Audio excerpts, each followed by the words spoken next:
We are Steve and Jill.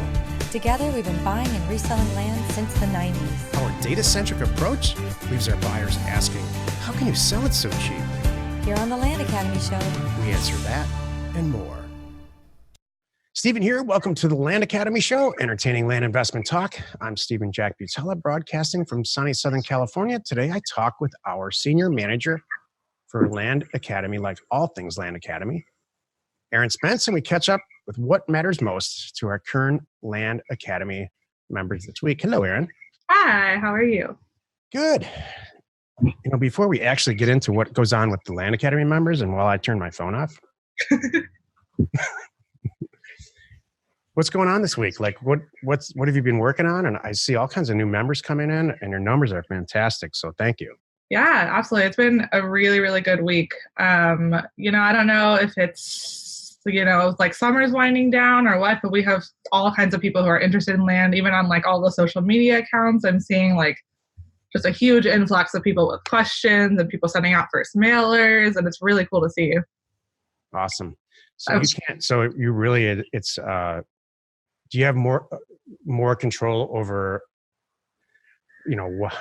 what the Land Academy members, what their perception is of us or what they think, or are you just being modest?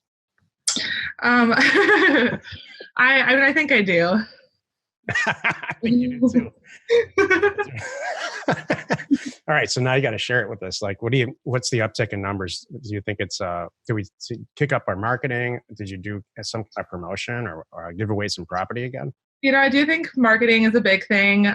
We've been refocusing on, different ad content and just kind of like trying to tighten up our content and things like that, which I definitely think has been working. But also our groups have really helped. We kind of discovered that there was a huge market of people who didn't want to join land investors. And we're seeing those people just ask questions in Facebook. I know we've talked about it the last couple of weeks, but I definitely think that's helped just kind of get people more aware. A lot of people have also been using finding offers to owners separately and using them to like start their first mailer without joining any kind of a program, which has been really cool to see lately. I have to tell you, every once in a while, this is a conversation Jill and I had because we just re-recorded our podcast. We record our podcast, and then there's like 20 minutes before I do this with you. And she just said, every once in a while, we make decisions and we're wrong. And from the beginning, we've said, you know what, we just don't want to do Facebook groups. And we were wrong, I think. I mean, I was on the same team with you guys, so. We spent all this time and money developing landinvestors.com to basically function as a Facebook group. There's other stuff to it, of course, and there's an advanced group part to it and all of that. And I'm glad we did. But I think I'm watching these Facebook groups, which you guys are. It's all you guys, you and your team, not us. And I think it's a fantastic tool. Thank you. Yeah, no, I'm not a Facebook person. I have a work Facebook, but I don't have a personal Facebook. So I think that was part of it too, is I never really got it, joining groups. But now that I'm in it more, I understand why it's easier and like quicker to kind of just throw things up there. What shocks me about Facebook is the span of ages and demographics that these guys have figured it out. Everybody's in there. 100%. It's crazy. So what's on the minds of Land Academy members this week? What are you seeing coming through customer service? Anything that you can say that's going to help anybody who's listening to the show, whether they're brand new or in the advanced group? Yeah, well, I have to say, first off, I have never felt more popular because since our first podcast aired that I was on, we got a bunch of calls and emails, and it's been really nice. So I appreciate the support from everyone. Absolutely. But what? Take the heat off of me is what it is. Yeah. Well, it's actually funny too. It's kind of ironic that this is taking Jill out of the podcast a little bit, because one thing we've been getting from members who are new to the program is that they want to see more Jill. So they don't say that? Oh yeah, we actually had someone who joined the program like 2 or 3 weeks ago, and he went to the program and he's super happy with it, sending out his first mailer. She was like, I got to tell you, like, Steve's great and all, but I wanted to see more Jill. I have been saying that to Jill since we started this. There's a lot of people on the internet who are guys like me on a screen like this. Yeah. The real value that from an entertainment standpoint, is that there's two of us, and so I hope you've told her that. Have you said that to her? I actually didn't tell her that one, but our staff got an email in, and it was Erin, and he was like, I don't know how to respond to this. No, I'll have to tell Jill. So Jill's the whole reason that we don't do 40 shows instead of 5 is that Jill's just she's swamped from it. We're buying and selling land. You know this, but I don't think our listeners know. There's a point where Land Academy itself, from a time perspective, diminishes our returns on buying and selling real estate. And we got to that point, and Jill says enough's enough. So I get stuck with this. Definitely. Well, I have to say too, I love this. I love doing this weekly, but I probably wouldn't want to do as many as she does. Yeah. So I agree. So what's being run through, what kind of land, are you getting any land questions or things like that are a little bit unusual or for whatever reason consistent this week? Land, we've had a really big uptick in eBay sales, which has been interesting. And part of that is because our land guy has been utilizing eBay a lot more, but I know that he's just been getting all kinds of questions, and they're actually good questions, not tire kickers, people who have valuable questions and just checking out. It's been really great to see for him. That's great. Yeah. No, eBay is definitely, I feel like it's kind of making a comeback. I know we avoided it for a while, but it's been great lately. You know this, but I'll tell our listeners, Jill and I were the largest land sellers on eBay in that category, just for land, for years. And during the economic downturn around 2011, it just dropped off to zero. We couldn't sell anything for $1, no reserve. We couldn't sell a 40-acre property for $500 or $600, and we thought it was over. We both stared at each other going, I think this whole business model is over. Not just the eBay sales part of it, but land itself. How silly is that? Crazy. Regardless of the economy, people are going to buy and sell land. So I mistook it for it's over. And what I should have said is eBay's taking a break.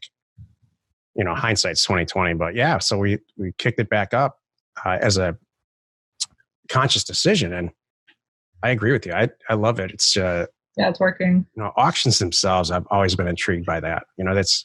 Here's why. We just did a show on this. Auctions, people are interested from a buyer's perspective on auctions because they want to get a deal. And our whole, a deal on price, our whole business model is based on providing people good deals and still making a buck.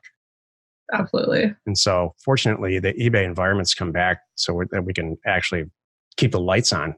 Those are the kinds of margins that are involved. So I'm glad. It's do you have any idea how many properties we sold last week? Just ballpark?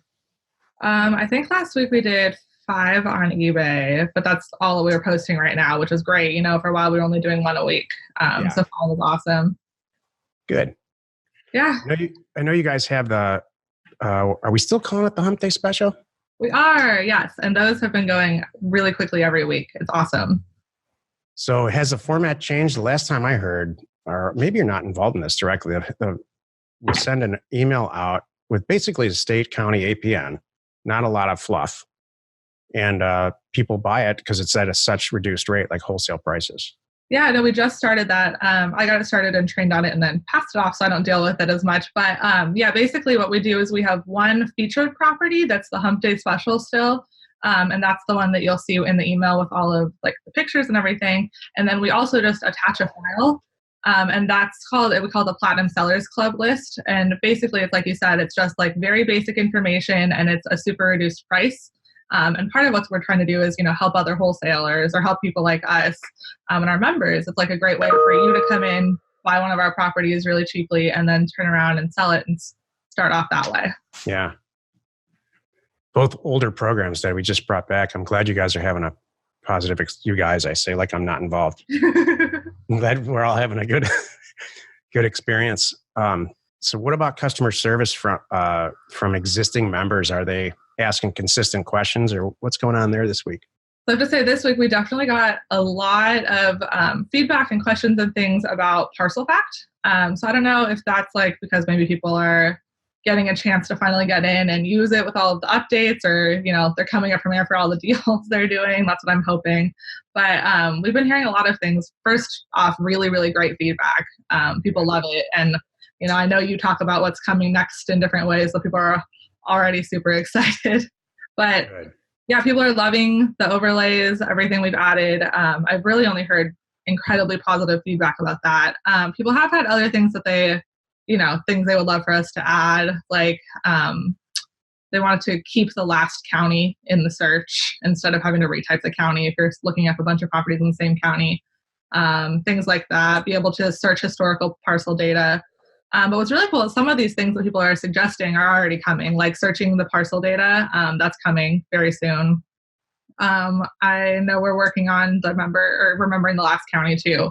Yep. Yeah. I just got off the phone with the person who runs that, the IT line. Her name's Molly, you know her well. And we just got all the data back just now from our API provider to run a FEMA map, floodplain map overlay. Mm-hmm. So it's not free, but you can just click on it. You will be able to click on it and see whether or not the property immediately is in a flood zone. That's awesome. I'm so excited. I know people have been talking about that on our Facebook groups, actually. So right, good. Good. So how's O2O doing? Offers to owners. It's doing really well. We're working on in-house printing, which I know everyone knows about. We're actually going to be kind of making next month Offers to Owners Month. And so we're going to be starting a bunch of great deals. We're going to have, we're even working on birthday deals and anniversary deals and things to just kind of get people more involved, which is great. Right now, but we have, like I said earlier, we've had a lot of people who are just finding offers to owners randomly, and maybe they're not ready to join a program or haven't saved up enough money, or they want to test it first, which I totally understand. Me too. Yeah, I think that full service, I think, is an incredible option. We've had a lot more people testing it out with that before they decide that the business is for them. So Omar has definitely been talking to a lot of people like that. Excellent. All right. This is like airing and smiling through a meeting that we regularly have anyway. Honestly, yeah, it's very convenient. It's good because we can't yell at each other or anything because the cameras are on. We have to agree. Anything else? There's one thing that I have been getting a lot from prospective people who are looking at the business that I can answer for them, but I think it would be great if you answered so I can kind of send everyone to this podcast. People are really just worried that the market's oversaturated and are worried about all of these programs and all of that. I know you've addressed it before, but what are your thoughts on that? So I missed it because it cut out. They're worried about what exactly? The market being oversaturated and, different programs and all of our members and things like that, and that we're going to run out of land. Well, we don't have, millions and millions of members. I think we have 450 members or so. I have never personally sent out a mailer as long as we've started Land Academy and not achieved the results that I expected. And I've never had anyone reach out to me and say, I really think this is oversaturated. There are, and we talk about this on the Thursday calls often. I'll just do it right here. There are probably 8 or 10 counties that, for not necessarily for oversaturation reasons, where I don't think that I would send mail. And a lot of it has to do with the fact that somebody other than us developed this program called Here's a Secret County List. And so it's not so much our group, but another group. And I'm going to list the counties here in a second. So do I think it's saturated? Not at all. If people are concerned about that, and I really do believe it's a false concern, I agree. They should explore buying and selling houses. That's the way that we buy and sell land is very unique by sending these very specific offers. Houses, neither market's ever really going to get saturated, in my opinion, through sending mail. But adding another product line will alleviate that entirely. People don't buy and sell real estate on price the way that we do it. They buy and sell it, they sell it as sellers because some life event happened or something, and they just want to get out of it. They're not concerned about the price. And that's really who our seller is and who we try to attract.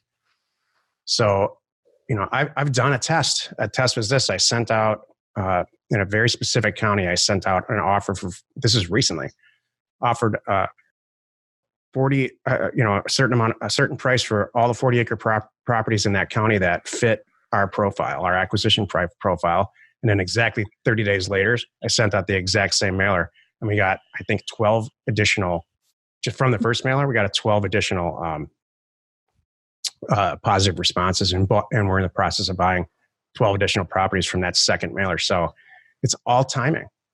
Absolutely. All timing. It has nothing to do with saturation, and I think you've heard me say this, and I've said it on the air several times.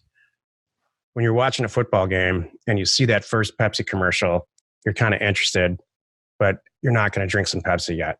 And so by the fourth quarter, you've seen that same Pepsi commercial to the point where you're like, I can't stand this anymore.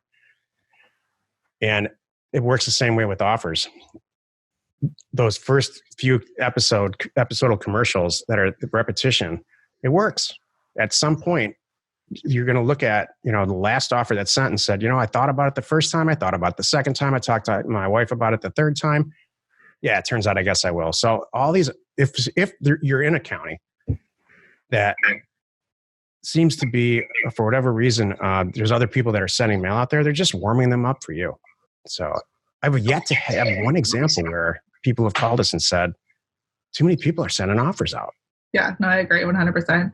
And I know we actually have a member in our group who his business model is, he works with a partner and he'll send out letters with his name. And then I think like a month or so later, his partner sends out letters with their name. And it's the same thing. And it's like the same offer. And yeah, they get like 50-50 splits. So I agree 100%. So as promised, here's the counties. Costilla County, Colorado is very saturated, in my opinion, because of this other group in their secret county lists. Elko, Nevada, in Elko, Nevada, for not so much saturation reasons, it just doesn't work. Imperial County, California, has a lot of real issues with access. It was a bombing range in post-World War II to test some pretty serious weaponry for like the Cold War. The west counties of Texas, like Hudspeth and Culbertson, I would stay away from those for whatever reason. Those are all these properties, all these counties that I just mentioned. You can buy properties for $50 an acre there, and you're probably going to sell them for 75 and get out of them okay. They're not the kind of properties you really want to associate yourself with. So it's not so much saturation; they're just not good counties. And there's a few others. Iron County, Utah, I think I would stay away from. But outside of that, I probably think I could probably do a whole article on this or a blog, and I probably should. I just don't think it's the problem that people think it is. And that said, I do think it's a valid concern. I had this concern when we started Land Academy. We're chugging along, buying and selling land and buying and selling houses, doing great. Why would I ever start this whole thing, let the cat out of the bag? And the answer is it had zero effect on how much property that we bought and sold. It only had a positive effect on the partners that we created for ourselves to do this together. Absolutely. So that's the real answer. Long-winded, but real. Perfect. I see people more and more getting into like super creative counties and things like that too. Like there was one county that when we were doing our mailer, I looked at this county and decided it was a no-go. I was never going to do it. Like it didn't look great at all to me. And I'm seeing one of our members who's making quite a bit of money on that county right now. So Atlantic County, I feel like it works. It works everywhere. Exactly. So, I should ask you about that. I know you guys sent out a pretty substantial mailer, like you personally. How's it going? It's going well. We just submitted a few to deal funding. So those are in there now for you guys. It's going really well. We're working on a big deal. I'm actually going to talk to you about it later, but we have possibly a 200-acre deal where there was a divorce and there's just a bunch of land and it's kind of crazy. We're hoping that works out because I've fund deals for a really long time, but the rest are great. We're still getting calls in. We're still, every time we go to the mailbox, we have, 7 new purchase agreements. I did get something interesting that I sent you. I'm sure you know what I'm going to talk about. We went and checked the mail, and my brother and I had an envelope, and it was pretty thick, and we felt something inside of it, and we opened it, and someone sent us a door hinge. was their response to our offer. Yeah. What does that mean? We don't know. And on the hate mail, he just wrote like, "What do you think I am, dumb?" And so I don't know where the door hinge comes in, but yeah. I hope it's not like you didn't bring it in the house like it's a Trojan horse or anything. We were very concerned with that. We didn't touch it. Yeah. I think I would, you know what to do. Yeah, definitely. Hey, if it's okay with you, I mean, I'd be happy to talk to you about this 200 acre thing without obviously divulging anything that would jeopardize the deal. Or, I mean, it's up to you. We can talk about it off the air. Oh yeah, no, I'm done. We can talk about it. So basically, there's this guy who owns a metal company, but he's in a divorce. He ended up with all of the land somehow. Some of them are 2 or 3 properties are bringing in income, like they've already been sold. So one has $48,000 left owed to it, but the person is making payments, and 2 of them have $10,000 left, and those 2 people are still making payments. The kind of problem is that the guy and all of the deeds all of the property has been deeded. Like the guy owns it. It's not with the wife anymore. But there's some problems because like all of the properties are in like 5 different names. They're all scattered about. The guy who owns them doesn't really want to he has his employees who are the middleman, but they don't really know anything or know which properties are bringing in income or kind of anything about that. So we've been using Title Pro to try to figure out all the properties, and they want, a big offer for everything, which makes sense, but they kind of don't really have a whole lot of information about anything. So that's kind of where we're struggling with them. I'm happy to help you with that. It sounds to me like he structured a seller finance deal under the guise of like deed of trust in that state. And so they're paying it off, and there's a lot left to pay off. And so if he's agreed to, and I think from a previous conversation, he agreed to your purchase price. Is that still true? Yes. Yeah. He already signed and agreed to, for one of the properties, our purchase agreement, but he's open to that same price for all of the acreage. Okay. Yeah, I can really, really help you. We can, what we'll probably do is take a look at the properties that are income producing and reduce it, buy it like it's a note instead of buying the actual land. And then if they end up stop paying, we take the property back. Or if they continue to pay all the way through, then we deed it to them. It's a win-win for you. Yeah, absolutely. So I've done those deals before. And whatever else you have. I mean, this is a great example of why Jill and I just recorded a show about why this business model requires creativity. And, if you were on your own and you started this census mailer out, the situation happened, you'd have no one to turn to. You have everybody in this group to turn to. So it really requires some creativity and free thinking, and you can make a bunch of dough when you get creative. Absolutely. I see too how much funding is really helping in this because, I understand that I'm lucky and I work here and get access to the funding and everything. But, I'm seeing even new members do deals that I know they never would have been able to thanks to deal funding and Land Tank. So it's great. Yeah, Land Tank and now House Tank. Yes, I'm very excited. Exactly. Hey, anything else before we part ways here? I don't think I have anything. By the time this airs, our live event will be almost here. So that's exciting. Yeah. How's that? Did you sell all the seats? We have 2 left. We have 2 seats left. Wow. Yeah, very excited. That's amazing. Great work. Thank you. Yeah. I'm really excited for that too. This live events, you know this, but I'm saying this for the listeners. We do this once a year, and this year is real different. We've got a lot of our advanced members making presentations about how their business model, how they specialize their own business model and make it work for them. I personally can't wait to hear that because, and I'm sure we'll make changes to how we buy and sell land based on it. Definitely. Yeah, no, I've seen, the Luke Smiths and all of them and all the creative things that they're doing, and it's insane. Yeah. This deal that you're talking about with this taking over seller financed property that's cash flowing. I haven't seen that in a long time, and it's getting me thinking I might do a little presentation on that. That's awesome. The data sets that we have, you can actually seek property out like that where it's recorded like that. That's great. That would be really cool. All right, I'm going to wrap it up unless there's anything else. No, that's it. Thank you. Join us next time for another interesting episode, and we answer the questions posted on our online community, landinvestors.com. It's free. And I guess I should add now that we have the Facebook group. Yes. Is it called Land Investors or Land Academy? If you search Real Estate Investing Land Academy, it'll pop up. You are not alone in your real estate ambition.